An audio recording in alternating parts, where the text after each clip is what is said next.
will summarize some.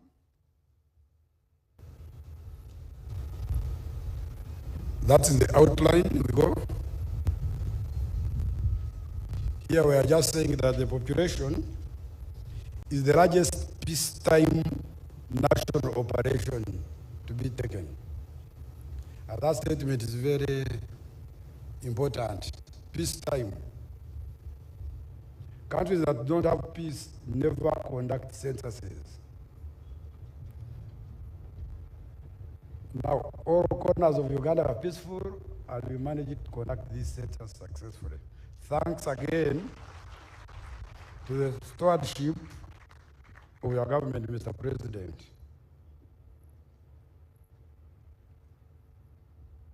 Census is the main source of demographic and socio-economic data and statistical information for planning and evidence-based decision-making. The demographic and social data were collected from households, institutions, and communities. Your Excellency, honorable ministers and members here, this census had the longest household and community questionnaire. We had so many questions, around 168 questions in the household questionnaire, and it was intended to get a very comprehensive data set. We had got an opportunity and we used it. The community questionnaire also was very long and comprehensive because we wanted to get all community information that will be required for planning and implementation of the flagship program, PDM. And we hope with this census, PDM will be structured using the comprehensive data to make positive impact. We have a story, the journey. I don't know whether the presentation is, yes. The census was conducted under Uganda Bureau of Statistics Act 1999, Cap 310, Section 13, where the minister directed Uganda Bureau of Statistics to undertake the census. This census was the 11th census to be conducted in Uganda. The first one was in 1911. It was the 60th post-independence census and the first digital census to be conducted. Everybody was worried that what if, I remember my minister, when he came with a flagging of materials, he said, do you have some paper as a backup? I told him, honorable minister, it is digital. I was more courageous than him on that one. And indeed, the digital census happened from 10th of May to 26th May 2024.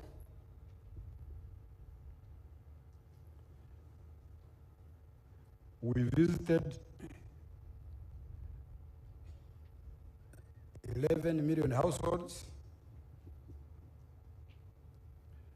Some households were vacant, especially for those maybe who are in the city and in the areas. They go there once in a while, like some of us. Other households had people who could have left Uganda after the census night for a visit, and they didn't leave anybody behind. So we ended up with around 10.89 million households, which is an increase from 7.2 million households that we covered in 2014. Now, this slide is showing you the process, how we started. Now we're in the third phase of data processing, quality assurance, dissemination, and utilization of tablets after census. These tablets we used, we procured 120,000 tablets, and are going to be used across government after census. Every parish will have at least one tablet to continue updating the community information system, whose benchmark data is this community questionnaire, and will be done by local governments. My only caution to local governments is to make sure that they look after these equipments very cautiously, because we have started losing power banks. The district officials should find these power banks and some of the computers that they are keeping within their jurisdiction before we give them enough tablets for parish. Then the other ones will be used for identification of voters by Electoral Commission.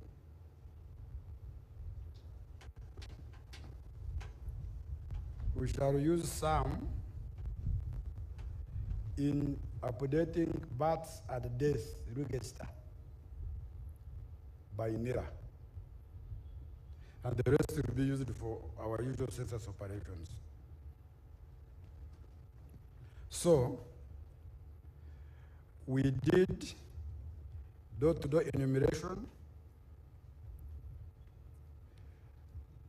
The reference night was 9th. Your Excellency, your council of saying 9-10 does not happen. I was thinking, how will I tell my peers? Because with them they think the night has 2 nights.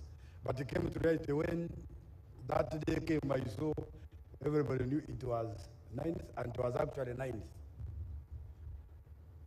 It was 9th until midnight, and people did not care that there was 10th in it.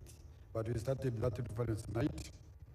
We had 135,230 field workers, of which 115,845 were enumerators, 14,668 were enumeration supervisors, 4,715 sub-county or division supervisors. That was the army I commanded for the first time.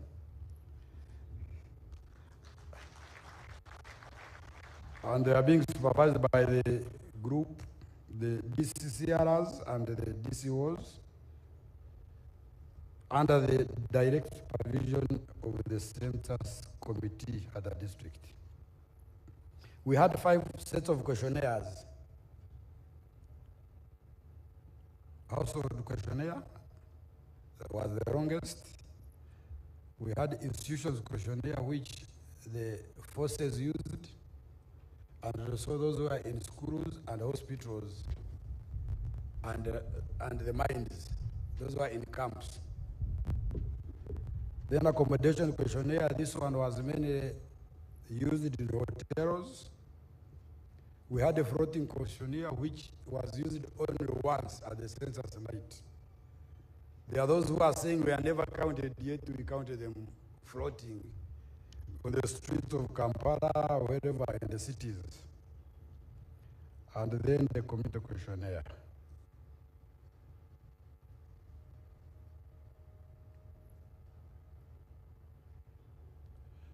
While we were enumerating, data was being uploaded directly on Jubo's server. We had a cloud server created by my staff. James Kiza and your team, can you stand up for recognition?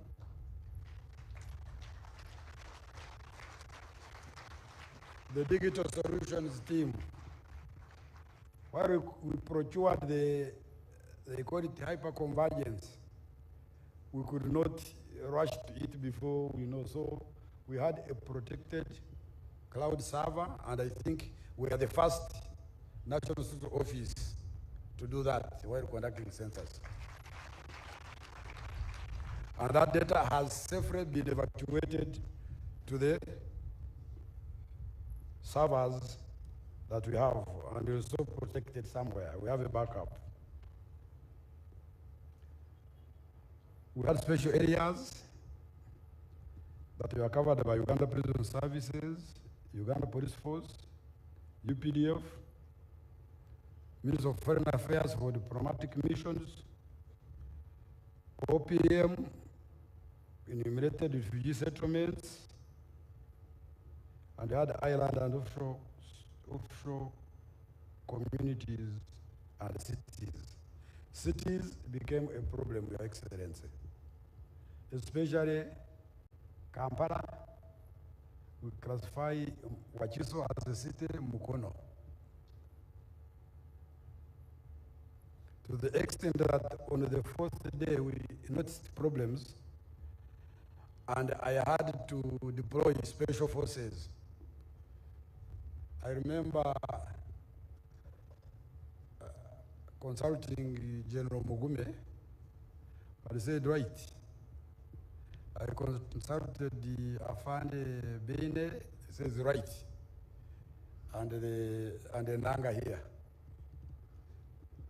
So immediately they gave us the people, and we had also special enumerators who we have trained, who have been doing surveys. They joined forces and took over Greater Kampala metropolitan area and accomplished it very well. Thank you very much for your work. Challenges we faced.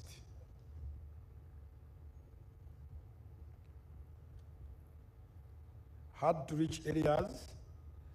You have seen these enumerators, islands, mountainous areas also, where we had just experienced landslides, like Wanyangawa district, and the usual suspect in Wududa.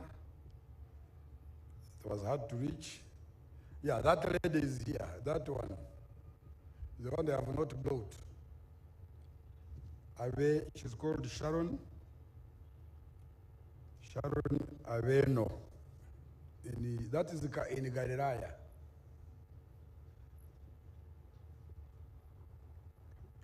Then we had the Greater Kampala metropolitan area. It is near but hard to reach, hard to access. It gave us a headache.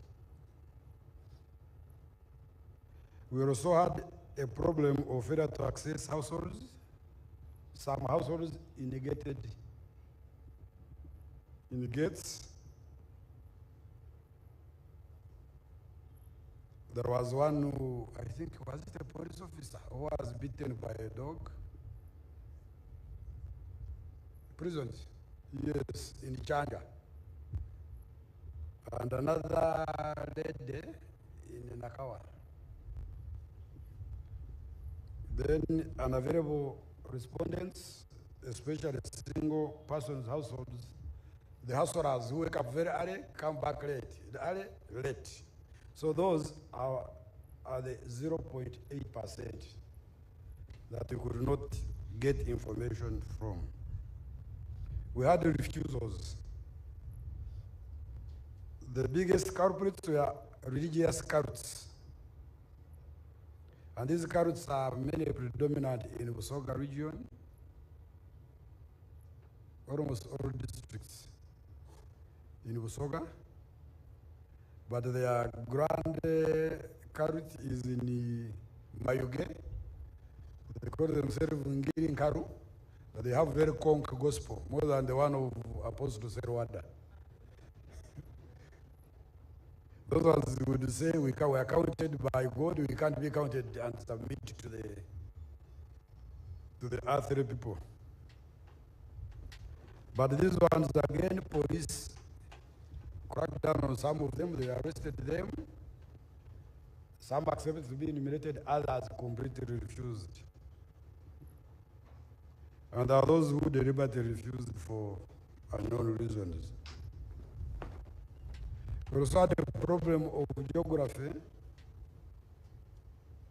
of some areas that were not uploaded on our system. So at first I would hear that village is missing. I said, how can a village miss when it is a physical feature there? That the whole parish is missing. Until the third day when I knew that they were not being reflected. And therefore they could not be enumerated because we had rights to access every village. Until when again that team you have seen, we sat and said, no, let's create generic logins so that they can assign, and we did that. Now there is a bigger problem of internal border conflicts. One of them is APA. There is a conflict between Amur and Ajumani. Is Winnie Ochaya here? You come here and the president sees you. APA had become APA. We had failed to penetrate APA. Until when I got this lady,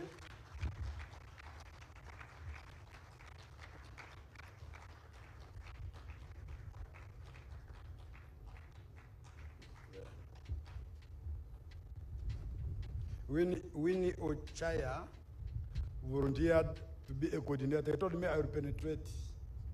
Because if I would send, they would say, no way. No way. We tried to send the UPDF to protect, they said, no way, we can't give information. Until when this lady showed up, and she did a wonderful job. She counted 100% apart, together with her team. Can go back. Then another conflict is Paralo, between the local government and Amuru. That one, the district secretary team sat and agreed to pick some few enumerators from Amuru, the other ones from Guru, and they enumerated. But it also took us about 6 days to resolve that conflict. Then we have a conflict between Yumbe and Obongi. In the villages of Sabukawa parish, called Ombechi or Kochi. In Yumbe they call it Ombechi. Then in the Obongi they call it Legu. The same place is being called different name and being claimed by either of the districts. They actually arrested our enumerator and was sued after 2 days. There's another one which is simmering and it almost brought problems between Kabarore and Toroko. This is a village called Nyamisingiri. Kabarore people say it is theirs at the village, but people from Toroko are saying it is the whole parish. It's occupied by Bakonjo, and that the Bakonjo from Toroko are trying to capture it. So, Excellency, I think the Ministry of Local Government and Lands need to resolve this conflict. I saw you established a commission for APA. We want to see the numbers in APA and advise how it can be managed administratively going forward after seeing the numbers. Nevertheless, with those conflicts, we enumerated all of those areas, 100%. 100%, why? Because LOCs have also certified that my village has been completed 100%. And also the system from our expectation is what we expected. Success stories.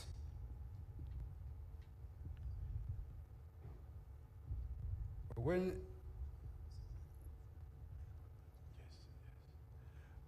the tablets became few, because of those villages that were missing, we told supervisors to use their phones in administering community questionnaire, and they did so.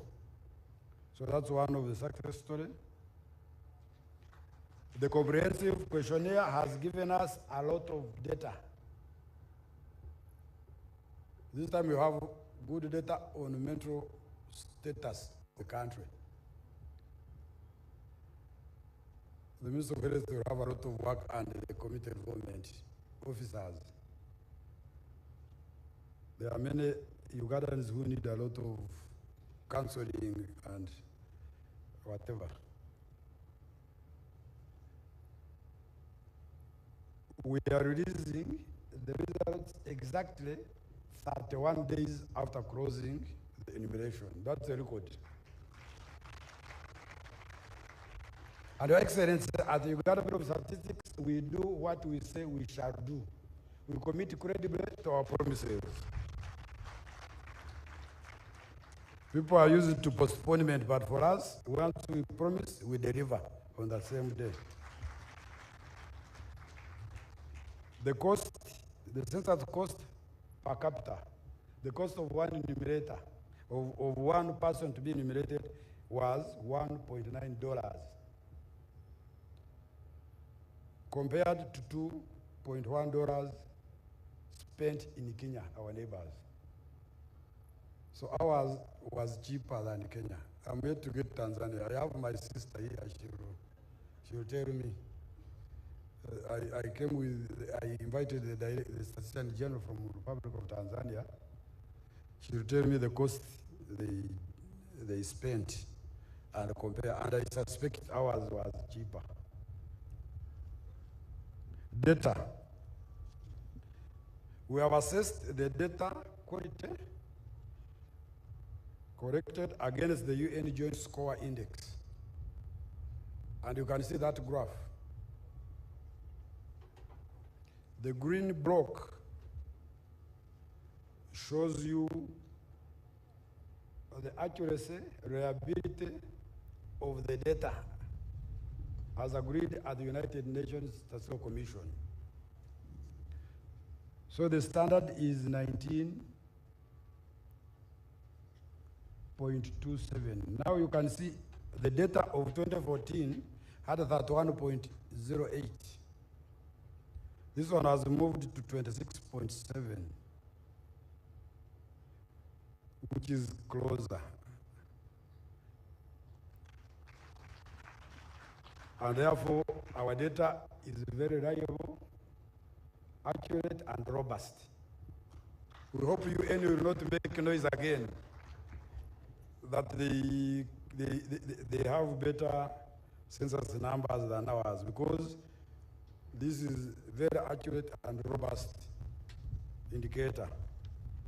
The results.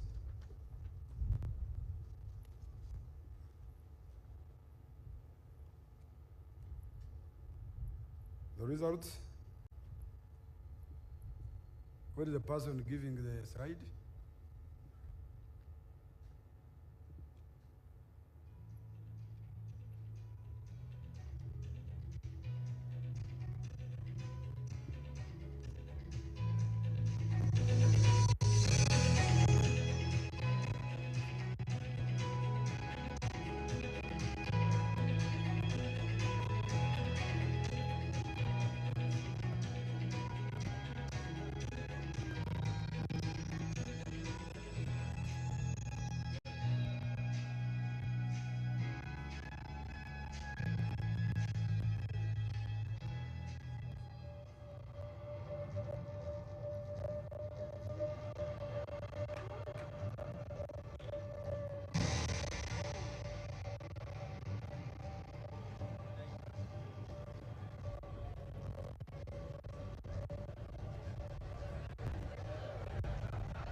There you are. Uganda's population is now 45.9 million, up from 34.6 million counted in 2014, meaning there is an increase by 11.4%.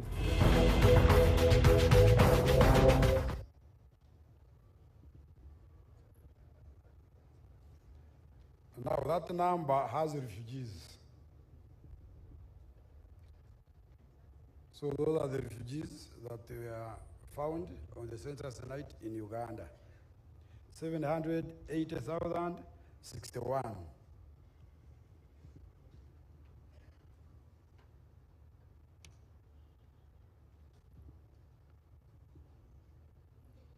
We go to another slide.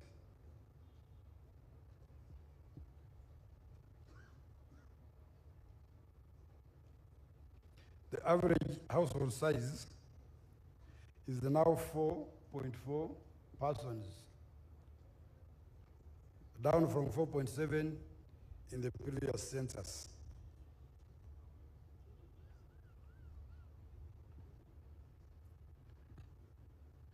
You can see the number of households that we have now compared to the households in the previous census. This is 2014, not 2012.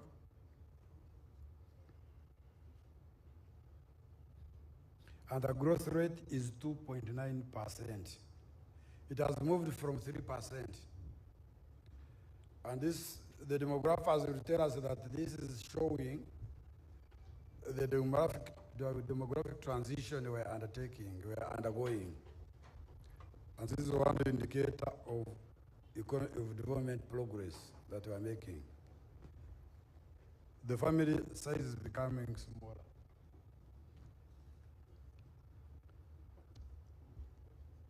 Can we move?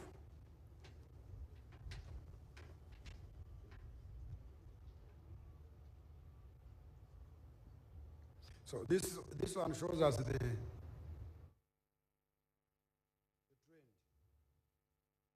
from 1911 all the way through 2014 and 2024.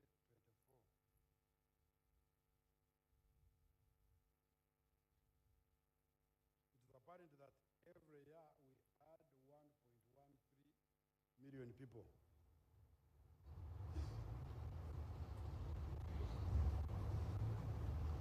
Next.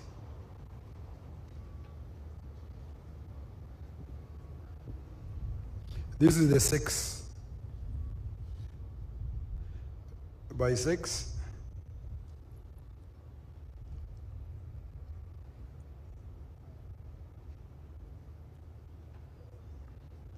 we have 51% females in our population.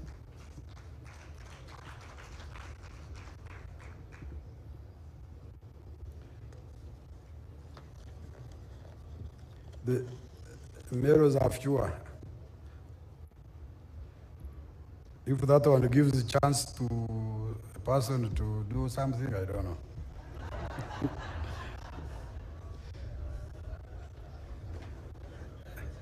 Can you go to the pyramid? This pyramid shows us the distribution of people in their own age groups.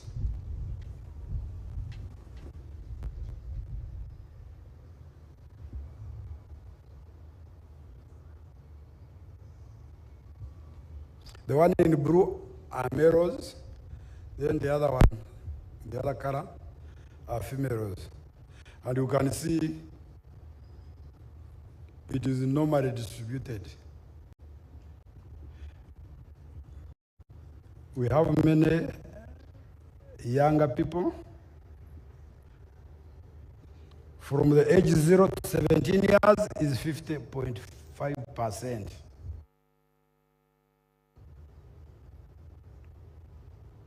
The youth, 18 to 30, they are 22.7%. older persons, the ones that the Honorable Jidudu represents, is 5%. He has a sizable number. And the workforce, those in working group, which is 1464, is 55.6%.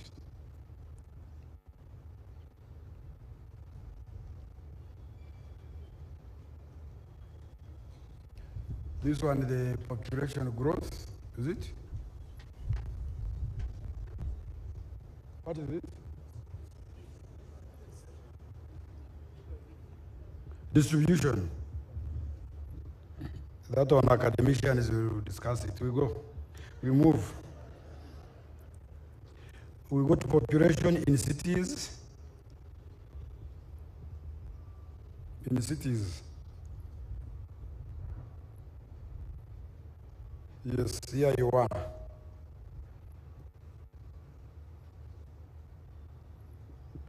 We have two types of population in cities, their population and those who reside in cities. And this question we are getting it, this answer we are getting it when they asked you if you are in Kampala, which city you last visited in the last 14 days. Or if you are in Jinja or Mbarara or Fort Portal City. We wanted to know. So people would say, no, I work in Kampala and I live in Kampala, stay here. So that would be their population. But those who come to, there are those who sleep and go elsewhere. They sleep in the city and go and work elsewhere.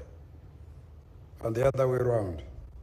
So we have the day population and night population.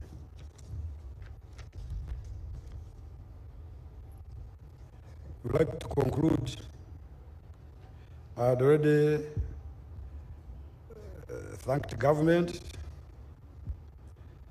We had thanked the public for their cooperation, patience, and I've been eagerly waiting for the results. What they're asking us to make an impact with these results. I've already thanked the enumerators. Now, next steps, we are going to undertake a post-enumeration survey. This one is a standard one to check the quality of the census data, its content coverage next month. We are going to conduct further data analysis and a publication of final census results in September 2024. And mark our words, we live by our promise. After that, we shall produce and publish thematic reports, policy briefs, research papers, among others. We are going to go into projections now and estimates until when you conduct another census. We are going to update the geography to the village level, because now we have every household, every village georeferenced. And we want to allocate to them where the local government ministry has said that village, that parish belongs. Now the problem is these conflict areas, especially Apa. After we have done this, we are going to upload data to the district city portals for use. The data is for the district, for local governments to use in planning. And also the central government for further use. We shall archive the data in November 2025. I had already talked about post-census utilization. With those results, Your Excellency, we now formally release the results for use, and we hope they will have an impact to the communities. Thank you very much.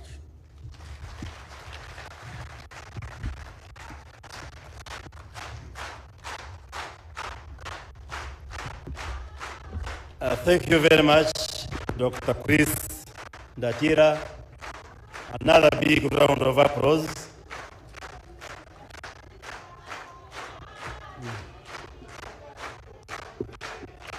Your Excellency, we continue to thank the Uganda Bureau of Statistics and the whole team that was behind this National Housing and Population Census, and we warmly receive the preliminary results. Your Excellency, some of the notable pieces of information is the results are fairly accurate, very near to the UN Joint Score Index. And together with us, we have Madame Susan Namondo, the UN resident coordinator. I think she was here.